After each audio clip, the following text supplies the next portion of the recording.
Então, e aí eu fui trabalhar e começou a abrir demais. E aí eu lembro que eu fui na igreja ainda, falei, padre, tô com um problema. Chorando, assim, que eu falei, ele falou, vai, ele fez, pegou um livro, tinha algumas escritas, uns símbolos no livro, fez uma oração e falou, amanhã você vai trabalhar, vai ficar bem. Que eu passava muito mal, era assim, aquela sensação que eu tava, que todo dia eu tava com febre. Eu entrava num lugar, parecia que eu ia morrer, sabe? E não era pânico, não era nada, eu já tinha ido no psiquiatra, no médico, um monte de coisa. Tava tudo bem. Tava tudo bem. Aí eu falei, gente, tá bom. Aí eu peguei, fui trabalhar no dia seguinte, não senti, mas continuei vendo. Eu não sentia interferência energética, mas eu continuava vendo. Aí eu falei, gente, já quer saber? Já que eu vou ter que ver mesmo, fecha aqui um pouquinho mais que eu não tô pronta. E deixa eu estudar, deixa eu me preparar. E aí eu fui num centro espírita. Eu fiquei 2 horas conversando com um senhor que não existia. Você achou que você estava conversando com Peguei e falei, líder. nossa, esse senhorzinho tão bonzinho que me atendeu, me ajudou. E aí o pessoal que tá aqui, senhor, Cíntia, que você estava falando. E aí, no centro espírita, ia seguir aquele fluxo tradicional, que demora quase uns 7 anos, acredito, de formação de médium. Eu não tinha tempo para isso, porque eu já estava conversando por 2 horas com o senhorzinho que não estava ali, que era o mentor da pessoa que estava me atendendo. Então, eu precisava de velocidade. Aí eu peguei todos os livros e fui ler, devorei. Todos os livros de espiritismo, aí eu fui na Umbanda também, porque eu queria entender. Só que eu não me sentia confortável em nenhum lugar, sabe? Eu não me sentia acolhida, na verdade. Não com a forma que eu tinha de mediunidade. Quando eu continuei estudando, aí eu vi um primeiro mentor multidimensional meu, não sabia nem que existia. Esses seres, um alienígena, como se fosse um formato de um alienígena. Que o meu foi a primeira vez que eu vi. Porque antes os que você via tinham Aparência humana. Hoje eu percebo que muitos seres que eu vi, às vezes, com as pessoas, eram seres negativos. Às vezes algum reptiliano, alguma coisa. Mas como eu não tinha conhecimento, eu via como... Pra mim era um demônio, um obsessor, alguém que estava ali em decomposição, alguma coisa nesse sentido. Eu não tinha consciência, porque eu não sabia. A partir do momento que eu descobri que eles existem, eu consegui começar a identificar o que é um ser em decomposição, o que é um ser negativo e companhia. E aí que esse meu mentor apareceu, isso foi em 2010, e aí abriu todo um outro campo para mim. E aí eles ajudaram a ajustar a minha mediunidade para a forma que ela é hoje. Que aí não fica tão agressiva, é como se ficasse fechada, só que eu tenho o que eles chamam de mediunidade mental. Vai entrando na minha mente, a imagem, a figura, a frase e companhia, como se fizesse um download de informação. Então, para mim, no dia, assim fica permanente, tá? Quando eu tô no controle. É um exercício, tá? Eu tenho que fazer um exercício para ficar assim. Senão ela abre, aí para mim fica muito insuportável viver. Porque imagina, eu freava para espírito na rua, gente. Era essa pessoa. Porque é um mundo muito... O mundo espiritual é um mundo muito populoso, né? Imagina que cada um de nós tem pelo menos 3 mentores, assim, normalmente. Cada um para uma fase da vida, né? E para um processo que você passa no dia a dia. Imagina estar aqui, só a gente aqui já seriam mais... Um monte de pessoas, um monte de gente. Então é muito difícil ficar com ela tão aberta. E aí eu fiz esse exercício. E aí eles me ajudaram a ir controlando. Então hoje... Quando eu vou atender, por exemplo, aí eu abro, consigo ver, consigo conversar. Por exemplo, eu não quero ficar vendo ser negativo. Então, eles só me passam a informação do que está sendo retirado. Não quero ver o bicho gritando, esperneando para sair. Não quero. Às vezes, vem só o xingamento, sabe?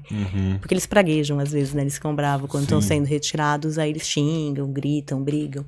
Mas aí as equipes espirituais que cuidam disso. Não sou eu que vou lá, cato o bichão. Você falou da frequência, assim, que você tem um mentor que é mais divertido, um que é mais rígido. E esse ser negativo, porque você percebe isso pela vibração, né? Pela Sempre vibração. é uma vibração. Mas essa vibração é semelhante a uma voz, que a voz também é uma vibração. O som que a gente emite é uma vibração. Quando você tem um desse obsessor ou um desse negativo que está saindo, seria alguma coisa...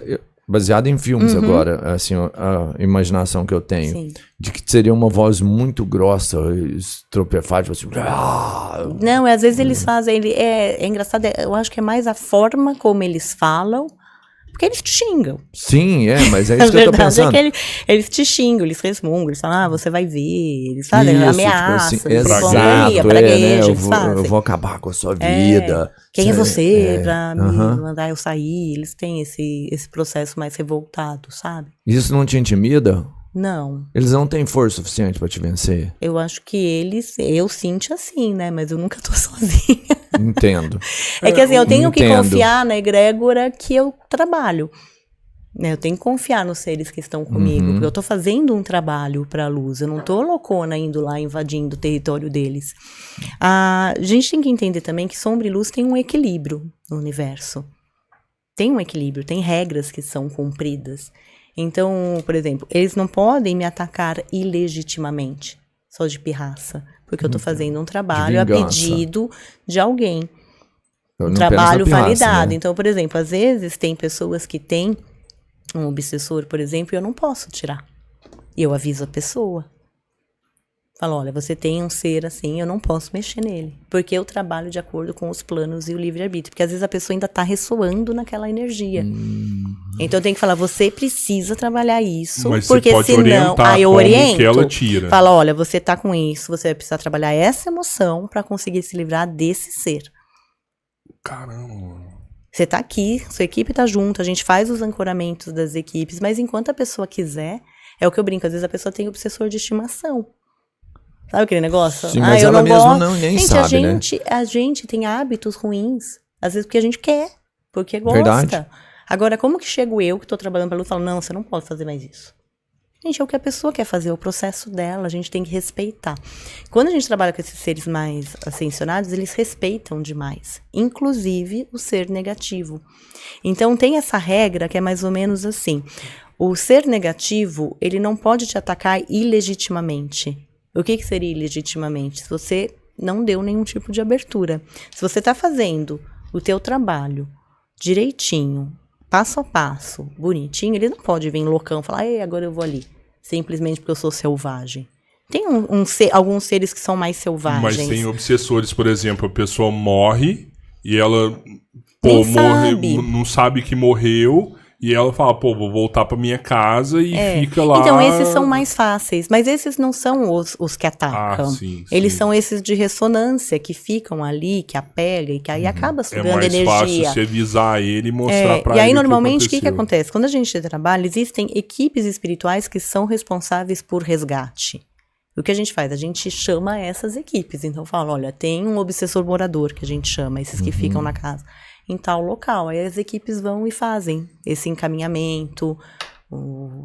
Falar, olha, gente, você morreu. Tem pessoas encarnadas que conseguem participar dessas equipes de resgate. Tem pessoas encarnadas que fazem isso. Elas são as que sabem fazer projeção astral, no caso? Algumas fazem. Não, mas eu acho que é mais missão, sabe? É processo. Por isso que eu falo que é a legitimidade que a gente tem que respeitar.